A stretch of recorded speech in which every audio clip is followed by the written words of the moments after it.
Lahat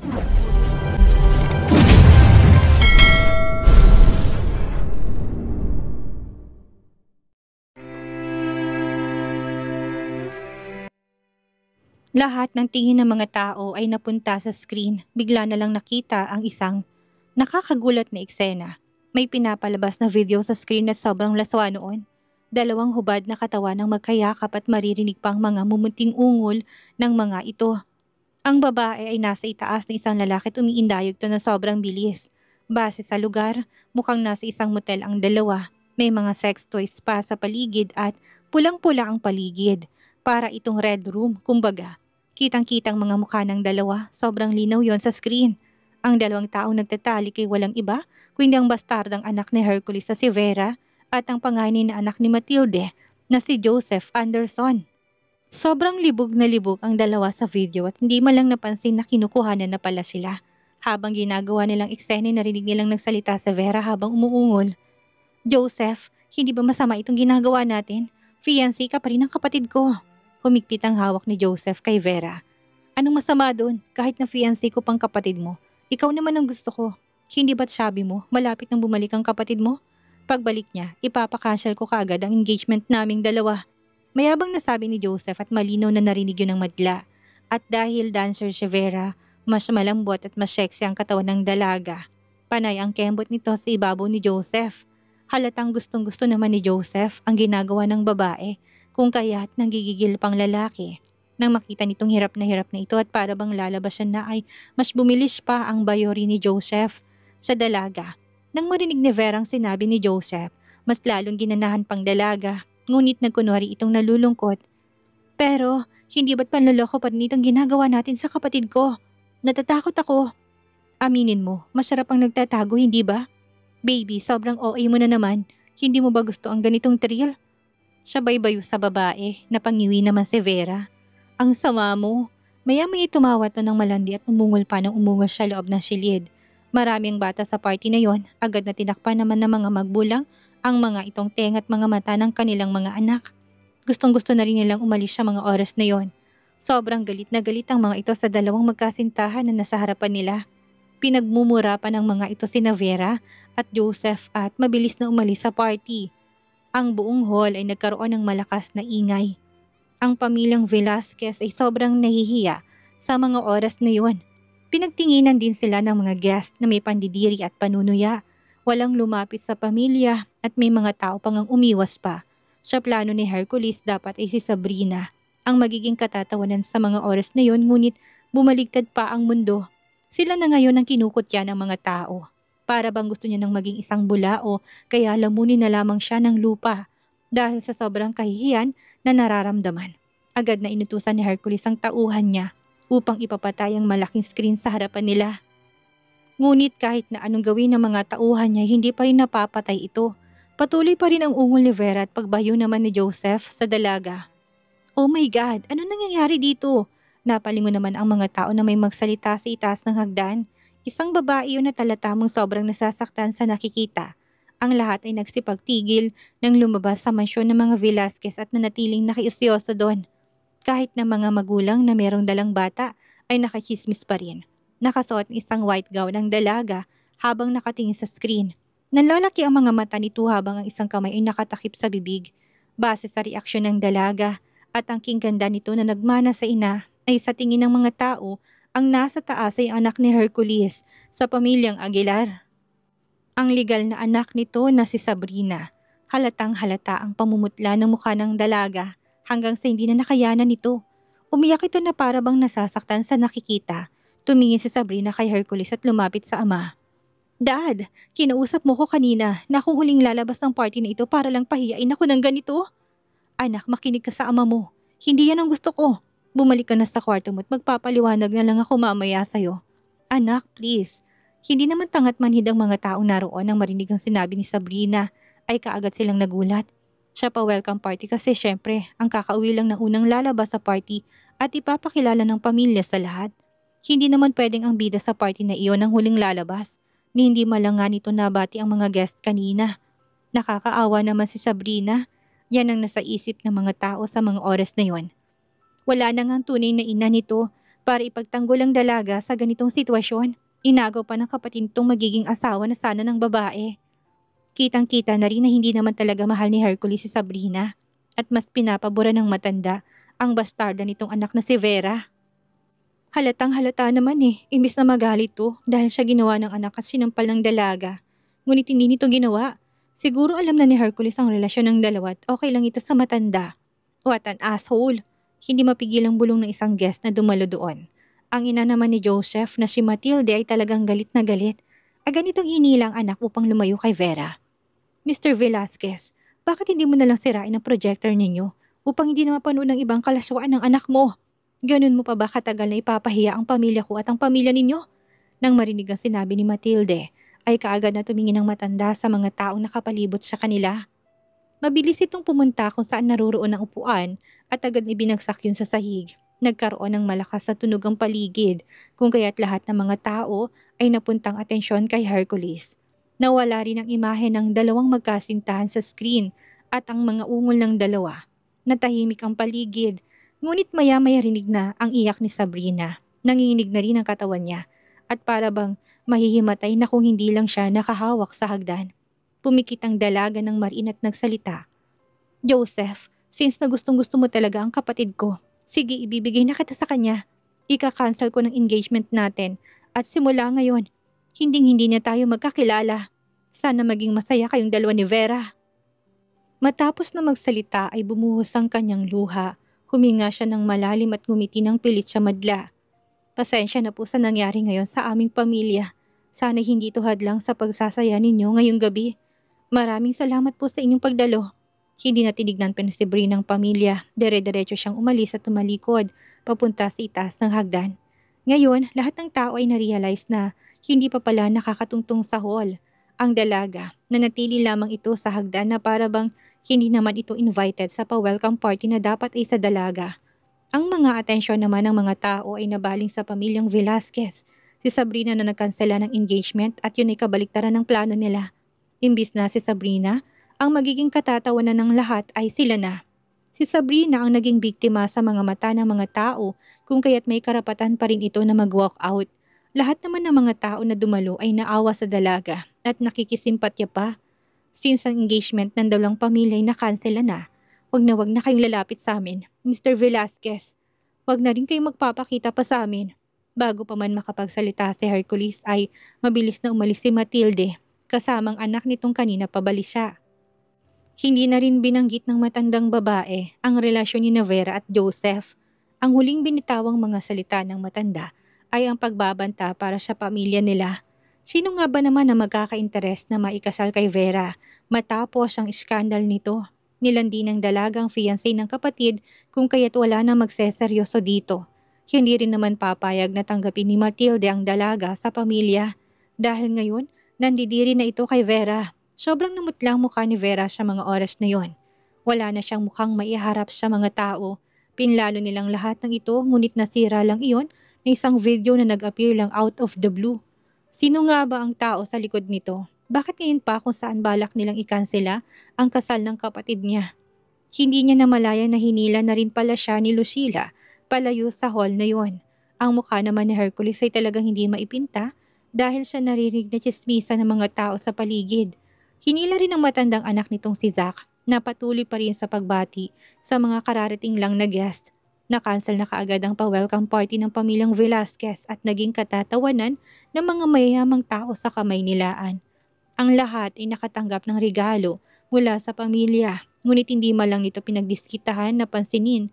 May iba pa nga na kinuha naman pero agad na nagsialisan din. Nang makita ni Hercules na nagsialisan ng mga tao, ay napahinga ng maluwag ang matanda.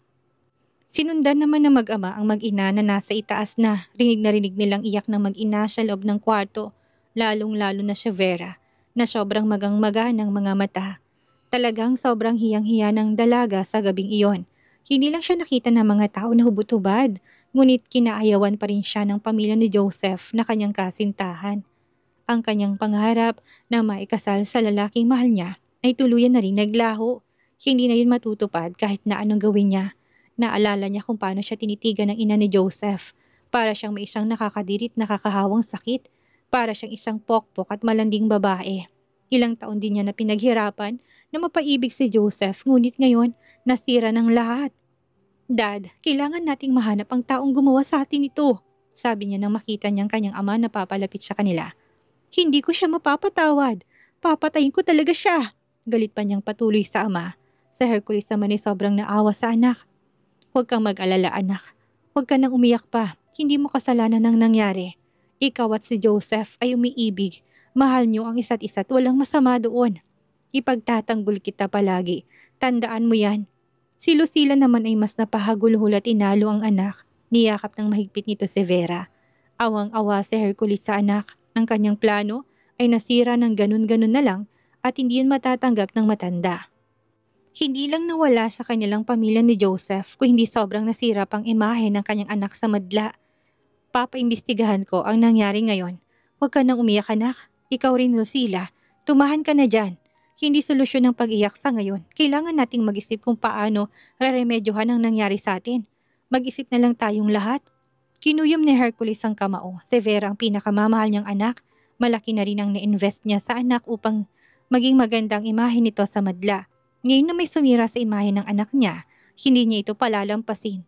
Kailangan niyang mahanap kung sino may kagagawan ng nangyari sa gabing ito. Wala siyang oras upang magdrama. Kailangan nilang mahanap kung saan nanggaling ang video na yon. Kung hindi talagang kakalat sa skandal ni Vera sa buong Kamaynilaan. Mabuti na lang at lahat ng guest na nandoon ay mayayamang tao at kasama sa mga elite group, kung kaya walang nangahas na mag-video ng pasekreto sa kanila. Si Zack na kanina patahimik ay ngayon lang nakapagsalita. Dad, hindi kayang taong gumawa ng kawalang hiyaan sa kapatid ko ay si Sabrina? Si Zack ay kalmadong tao sa lahat. Kanina lang ay nakita na si Sabrina habang tumatalikod dito at may ngiti sa labi na parang may alamang babae sa mga nangyayari. Ang ngiting iyon ay talagang nakakapanindig balahibo kanina sa kanya. Habang inaalala niya yun ay talagang nakakaramdam siya ng takot. Paano mo naman nasabi? Tanong ni Hercules habang napapatango naman ang mag-ina. Isa pa sa isang teki na taon na makakagawa ng ganun. Knowing Sabrina, hindi naman ito katalinuhan kagaya nila. Palagi nga lang itong nakatutok sa phone at naglalaro. So paanong si Sabrina ang may kagagawa ng eksena kanina? Samantalang hindi naman kumbinsido si Zack na si Sabrina hindi matalino kagaya ng naiisip ng kanyang pamilya. Iba ang pakiramdam niya sa babaeng yun. Iba ang feeling niya. Para bang may kinalaman si Sabrina sa nangyari kanina. At ang pangiti nito, talagang sinigurado siya ni Sabrina ang may kagagawa ng lahat ng ito. Alam mo Zack, si Sabi ay isang spoiled brat na babae kung kaya't napaka-imposible na sinasabi mo. Hindi naman siya matalino katulad yung dalawa. Ang alam lang nito ay maglaro ng barilan sa cellphone niya. Sabi ni Hercules at hindi naniwala sa sinasabi ni Zack. At kung tutuusin, marami ng negosyo ng pamilyang Aguilar abroad, so bakit hindi man lang ng mga to binigyan si Sabrina ng isang business na pamamahalaan? Pati nga ang lolo at ang lola nito ay walang tiwala sa dalaga. Dahil hindi man lang ito binigyan ng kakarampot na ari-arian. Meaning bad na record si Sabrina sa mag-asawa. Napahangos na lamang ng malalim si Jack sa isip ng lalaki, siguro mali siya ng hinala. Hanggang sa pinatahan na lamang nila sa Vera na umiiyak pa rin. Tila ba nakalimutan na ni Hercules ang isa pa nitong anak na siyang tunay na biktima ng lahat? Si Sabrina. Well, hindi naman kailangan ni Sabrina ang comfort ng ama. Napaingos na lamang si Sabrina habang naririnig ang iyak ni Vera at napailing. As if naman maawa siya sa dalaga. Siya na ngang naagrabyado eh. Umupo si Sabrina sa kanyang desk at maya-may nakatanggap siya ng text mula kay Waki. Agad niya namang binasa ito't napakunot na ang noo. Narinig ko na may nangyari sa inyo kanina. Okay ka lang? Gusto mo na magkita tayo? Tinitigan pa ni Sabrina ang apat na huling salita ng text nito. Magkita sila? Ganun na ba sila ka-close para ayain siya nito na magkita? At isa pa, okay lang naman siya. Hindi naman na siya bata para i-comfort ng iba. Agad na nag-reply si Sabrina sa lalaki. Hindi na kailangan, salamat. Hindi niya man lang tinanong kung paano nito nalaman ang nangyari kanina dahil alam niya na kumakalat na rin kasi ang chismis tungkol sa pamilya niya ngayon. Ngunit bigla nalaki ang kanyang mga mata na makitang nag-request ng video call ang lalaki kung kaya't bigla siyang nataranta. Nag-aalangan si Sabrina ng 2 segundo at sumagot. Hi, sigurado ka ba na hindi mo kailangan na makakausap? Malapit lang ako sa bahay mo ngayon at 10 minuto lamang ang biyahe. Sabi ni Waki na nasa kabilang linya. Sa tingin niya nasa kotse ito base sa background na nasa screen ng phone niya. Medyo madilim ang ilaw pero makikitang umaandar ang kotse. Siguro katatapos lang nito na magtrabaho at pauwi na galing sa opisina. Agad na pinigilan ni Sabrina ang sarili at sumingkit ang mga mata sa lalaki. Pinipigilan niya ring mapairap sa binata. Salamat na lang, hindi na kailangan. Talagang pinaghihinalaan niya ng peking impormasyon na sinabi ni Black Cat noon sa kanya tungkol kay Waki Anderson. Ang lalaki ay mailap daw sa mga babae, sobrang masungit din ito at cold. Pero bakit sa kanya, ibang-ibang lalaking ito? Napakabait pa nito sa kanya at feeling close. Si Waki napansin na medyo napipiko na mukha ng dalaga kung kaya't natakot ito na baka mas mainis pa ito sa kanya kung kaya't hindi ba na lamang na lalaki ang topic nila. Hindi ba at bukas ulit ang session yun ng lola? Ipapasundo pa ba kita sa tauhan ko? Nang marinig ang sinabi ni Waki ay biglang na-realize si Sabrina na sobrang dali lang pala ng panahon. Parang kailan lang ay kagagawa pa lang niya ng session sa matanda. Hindi na kailangan Mr. Anderson, ako na lang ang pupunta dyan. Isa pa, maaga akong aalis ng mansyon bukas. Kailangan kasi ni Sabi na bumili ng gamot bukas ng umaga. Yung mga pinadala rin kasi ni Dr. Grayson na gamot ay malapit nang i-deliver sa villa niya. Okay, hintayin na lang kita sa bahay. Kita na lang tayo bukas, Ina. Hindi na nagpumilit pa si Waki at mabilis sa pinatay ang video call. Nilapag naman ni Sabrina ang phone niya, tumayo at lumapit sa computer. Ilang beses siyang nag-type, agad na sinave ang isang medyo intense na video. Nang matapos ay binalik niya sa dating normal na anyo ang kanyang laptop at natulog ng maaga. Alas 5 pa lang ng umaga ay bumalik na kaagad si Sabrina sa morning routine niya. Matapos na mag-almusal ay agad na umalis siya sa mansyon ng pamilyang Velasquez. Samantalang si Jack na kanina pa pala sinusundan at binabantayan ng kilos ay kaagad na pumasok sa loob ng silid ng dalaga. Dahan-dahan itong binuksan ng pinto. Agad na pumasok at nagmadaling pumunta sa desk ng dalaga. Dali-dalin itong binuksan ng laptop ng kapatid. Akala niya'y matatagalan pa siya upang alamin ko anong password nito, ngunit nalaki ang mga mata ng lalaki nang makitang walang password ang laptop nito. Napangisi na lamang si Zack at pumalakpak pang bonggang kanyang tenga. Sobrang natuwa si Zack at kagad na nag-explore sa laptop ng dalaga. Hindi naman napansin ni Zack habang naghahanap ito ng mga files sa laptop ni Sabrina ay may isang maliit na pulang bilog ang nakatutok sa kanya. Umiilaw ito at kumikislap pa. Samantala, nakatanggap naman si Sabrina ng message alert sa kanyang phone. Kinlik niya lamang ang surveillance video sa kanyang screen at kagad na binulsa ang kanyang cellphone. Katatapos niya lang na bumili ng mga gamot sa pharmacy. Napangisi siya. Tingnan natin kung may mahanap si Zack sa kanyang laptop. Ate Sabrina, rinig na rinig niya matinis na boses nang huminto ang kanyang motorsiklo. Napalingon si Sabrina kay Maria na ngayon na nakasuot ng morning outfit habang nagja-jogging siguro ang bata. Tumakbo naman si Mireya papalapit sa kanya. Ilang araw ng routine ito ni Mireya. Tumatakbo kapag umaga. At dahil sobrang hina ng resistensya niya, sinabihan siya ng kuya niya na kailangan niya mag-exercise sa umaga. Sabi ni kuya, mahina raw ang katawan ko kung kaya't sabi niya sa akin ay mag-jog daw ako tuwing umaga. Kailangan kasi ito upang maging malakas naman daw ako, lalo pat wala siya sa tabi ko. Napatango naman si Sabrina na marinig ang paliwanag ng bata. Tamang sinabi ng kuya mo, kailangan mo ng exercise para bumuti naman ang kalusugan mo at maging malakas ka rin. Ginitian naman siya ng matamis ng bata. Opo ate, dahil nga sa malnutrition ng bata, talagang sobrang payat nito at sobrang baba pa. Parang hindi tong katawan ng isang 16 na taon para sa kanya. Napansin naman ng bata ang kanyang daladala kaya nagtanong ito. May sakit ka po ba ate? Bakit may gamot kang daladala? Hindi to para sa akin Mireya, para ito sa kaibigan ko. Sagot niya't napahangos ng maluwag ang batang babae. Akala ko po ikaw ang may sakit. Napakahirap kayo na magkasakit, ate. Dama ko yan. Sabi ni Mireya at sinundan si Sabrina sa loob ng villa nito. Kumain ka na ba ng almusal? Ano palang niluto ni Manang sa'yo kagabi? Tanong ni Sabrina sa bata. Adobo po, meron pa nga akong tira doon. Halika, kumain na muna tayo ate, sabi ni Mireya kung kaya tumango siya.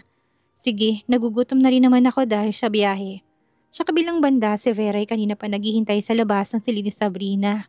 Nang makalabas ang kanyang kapatid na si Zack ay kagad siyang lumapit sa lalaki. Ano kuya, may nakita ka ba sa loob? Bulong niya sa kapatid. Umiling si Zack. Wala, hinalugog ko ng lahat ng files niya sa laptop niya. Ngunit wala ko nakitang video mo doon. Hindi naman makapaniwala si Vera at bumagsak na lang ang balikat na marinig ang sinabi ng kapatid. Kagabi ay hindi siya naniniwala sa sinabi ni Zack. Ngunit kagabi habang mag-isa lamang siya at malalim na nag-isip, bigla niyang na-realize na may sense ang sinabi ni Zack sa kanila. Mag-isa lang si Sabrina kagabi at ni isang tauhan nila hindi pumunta sa itaas. Kung gusto nitong gumawa ng ikakasira nila, ay malaya itong gawin dahil wala ni isang tauhan nilang nakabantay sa babae. Isa pang paglabas si Sabrina kagabi ay sobrang sakto talaga. Siguro hindi niya sinave yun sa laptop niya. Baka kinapin niya yun sa isang flash drive, kuya. Sa tingin mo, tumango naman si Zach. Posible, pansin ko palagi niyang suot-suot ang backpack niya. Siguro nandun ang flash drive, kailangan nating makuha yon. Ang magkapatid naman ay kaagad nang umalis sa kwarto at pumasok sa isang silid upang pag-usapan ng plano kung paano nila makukuha ang bag na palaging daladala ni Sabrina. Sir Hercules naman ay kararating lang ng office. Agad na pinatay nitong internet service ng office niya. Kinuhang lumang phone na nasa desk niya at may tinawagan. Master, magalang na bati nito sa kamilang linya niya. Matapos na kumain si Sabrina at Mireya, hinayaan naman niyang batang babae na pumasok sa kwarto nito upang mag-aral. Nang magpaalam siya batay, kinuha niya ang 2 supot ng gamot sa mesa at umalis na sa villa. Si Mr. Taylor ay nakatayo lamang sa pinto ng mansyon habang naghihintay sa dalaga. Nang makita nito si Sabrina na kararating lang, napangiti ang lalaki at magalang na binating dalaga. Miss Sabrina, kumaway si Sabrina at kagad na pinahinto ang motorsiklo sa harap ng mansyon. Dali-dali namang kinuha ng lalaki sa kanyang 2 supot ng gamot na hawak-hawak niya. Mga gamot yan na binili ko para kay Mrs. Anderson, sabi niya sa lalaki. Sige, sa oras na yun wala nang mga tao sa mansyon, kaya nakahinga ng maluwag si Sabrina. Tanging mga ibon na humuhuni lang ang naririnig niya. Malapit kasi sa garden ang silid ng matanda.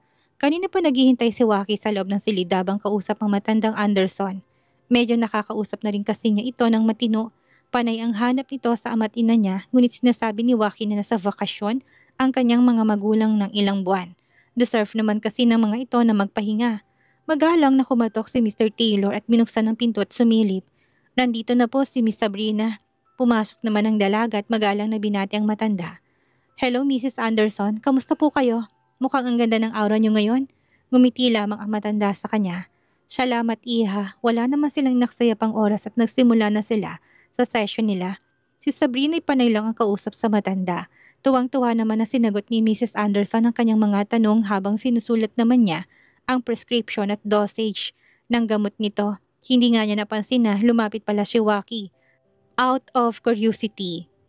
Nang makita ng lalaking magandang handwritten ng dalaga ay hindi mapigilang mapangiti ng binata. Sobrang ganda kasi ng sulat kamay ni Sabrina. Ano pa bang magandang katangiang hindi niya pa nakikita sa dalagang ito? Hindi talaga siya nito binibigong pahangain. Yan ang nasa isip ng binata. Yung mga plastic na daladala ngayon ni Mr. Taylor, special herbal medicine yan at iba pang mga gamot na kakailanganin mong inumin. Sinulat ko na rin dito sa notes na ito kung kailan iinumin at kung ilan ang dosage na pwedeng inumin. Kailangan niyang sundin ito ng walang mintis.